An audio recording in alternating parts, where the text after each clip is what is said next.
안녕하십니까? 패션 오구입니다.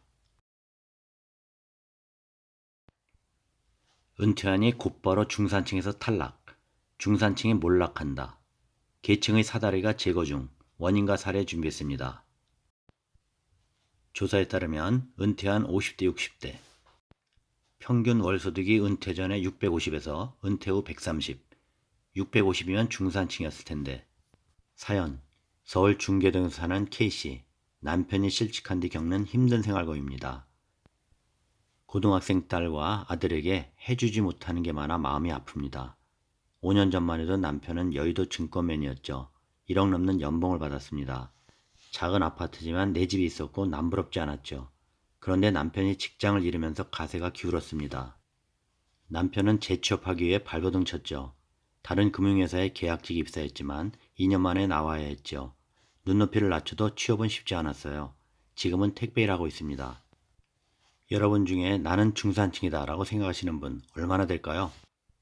몇 년 전만 해도 나는 중산층이다 생각했던 사람들 갈수록 줄어들고 있습니다. 소득과 자산 계층에서 서민이나 빈민 위에 존재하는 중산층, 먹고 살만한 사람들을 말하죠. 그 위에 부자가 되려거나 비교하려는 마음이 없다면 그냥 어느 정도 경제적 자유를 얻고 지내는 층이 바로 중산층입니다. 어쨌든 세계 인구 기준으로 자산이 12에서 15억만 있다면 중산층이라는데, 하지만 나라마다 차이는 있겠죠. 우리나라는 그래도 OECD 국가에 속하니 이 12에서 15억이 중산층이라고 마음의 위안만 줄 뿐입니다. 실제 우리나라에서 이 정도의 자산을 보유하고 있어도 은퇴 후에도 계속 돈을 벌고 있어야만 상위 20% 수준에 속한다죠. 그런데 이 중산층, 재산이 주로 주택의 비중이 70% 내외이니 별다른 소득원이 없는 은퇴 세대는 재산세, 건보료 등으로도 타격이 확실합니다. 중산층이 서서히 떨어져 나가고 있는 것이죠. 자, 그럼 중산층에서 떨어져 나가는 원인은 무엇일까요? 조사에 따르면 사업에 실패하거나 회사를 그만두면서 추락하는 것입니다. 사업 실패라고 답한 사람과 실직과 명예퇴직이 원인이었다고 답한 사람이 제일 많았고, 그 다음이 회사를 정년퇴직하면서 계층이 떨어졌고, 다음이 중대한 질병 때문이었다는 게 뒤를 이었습니다. 사업 실패, 실직 등의 충격을 받고 중산층에서 하층으로 떨어지기까지 불과 2년 정도였다는 사람도 있었습니다. 주요 소득을 상실하면 그리 오래 가지 않아 아래로 떨어진 것이죠. 대개가 충격을 받고 떨어진 시기는 5년 미만이 제일 많았습니다. 자, 좋은 일자리를 만들어 사회 경제적 약자가 중산층으로 진입하도록 돕고 중산층은 안정된 삶을 유지하는 것인데, 중산층은 생산소득 소비활동의 중심으로 중산층이 두터워야 위기의 충격을 흡수하고 회복하는 탄력성이 높아지는 것인데, 성장이 있어야 하고 그래야 고용이 되고 좋은 일자리를 만들어야 하는데, 실상은 사실 실업률은 높아지고 부동산은 폭등 폭락으로 힘들게 하고 물가는 급등하고 양극화는 심화되는 상황이죠. 현재 중산층이라 해도 여러분 버틸 수 있겠습니까? 현재가 바로 이 모습입니다. 중산층이 힘들어하고 몰락해가고 있는 것이죠. 중산층의 몰락은 그 사회의 경제가 위험하다는 지표입니다. 요즘 사람들은 주식, 펀드, 부동산 등 자산에 열광적으로 투자하죠. 은행과 증권사는 목청껏 투자를 홍보하고 있고요. 실질 소득을 높이기 위해 금융자본에 투자해서 이윤을 챙기라고 마케팅하죠. 우리는 사회 구조적으로 투자를 강요받지만 주도적인 자기결정으로 투자를 했다고 여기고, 이런 투자를 통해 어느 정도 자산을 지닌 중산층이 될 수 있다는 환상을 품고 있습니다.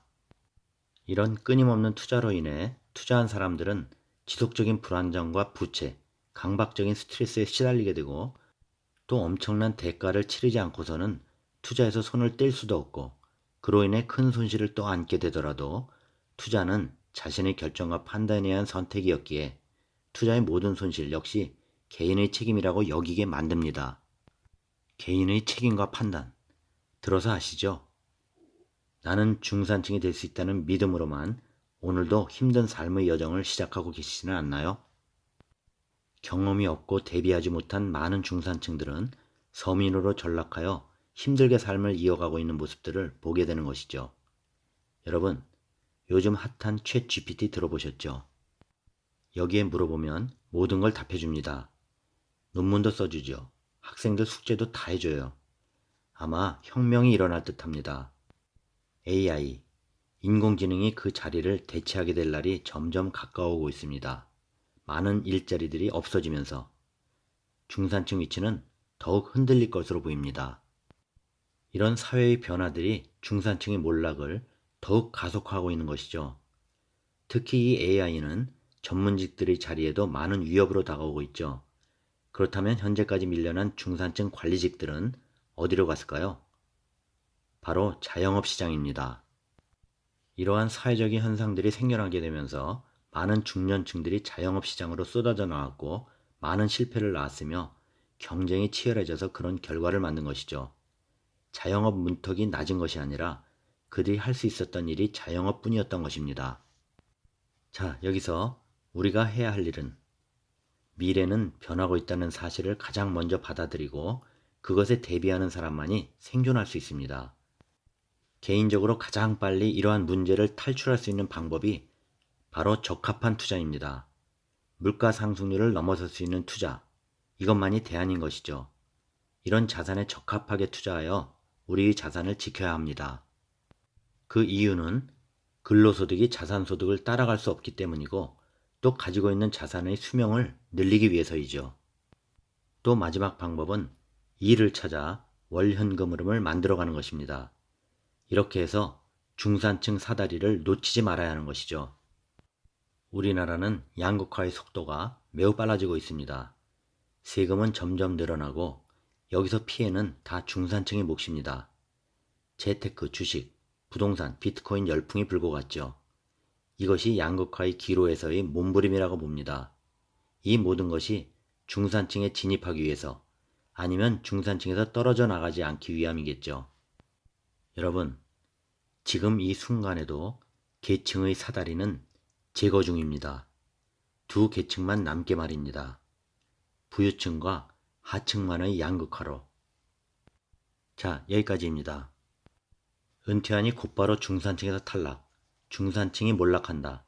계층의 사다리가 제거 중인데 참고되셨나요? 구독, 좋아요 부탁드립니다. 다음 영상까지 안녕히 계십시오.